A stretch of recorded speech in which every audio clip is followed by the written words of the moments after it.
Cooking oils are crucial for frying all the foods that make life so worth living, but after they fulfill their destiny and get our jalapeno poppers all nice and golden brown, they are also often used as a sustainable fuel, and not just for cars, but also jumbo jets. Airbus recently flew a 3-hour test flight in France using a commercial jet outfitted to run on Sustainable Aviation Fuel, or SAF, which is made up primarily of used cooking oil and other waste fats, according to CNN. The test flight, which was run using a single Rolls Royce Trent 900 turbofan engine, was followed by a similar trip to test how SAF was being consumed during takeoffs and landings.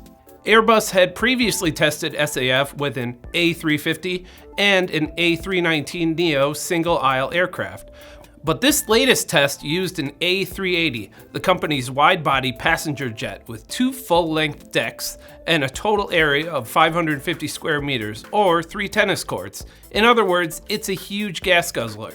The fuel used for the test flight is made from hydroprocessed esters and fatty acids, a biogenic hydrocarbon-based renewable fuel free of aromatics and sulfur.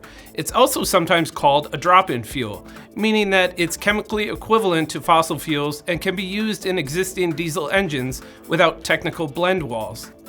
As of now, Airbus is hoping to get its aircraft okayed to fly on SAF by 2030, on its way toward introducing its first zero-emission aircraft by 2035.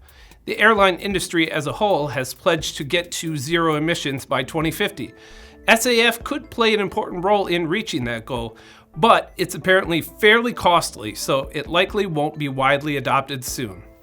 In the meantime, just keep doing your part and eating as much delicious fried food as you can.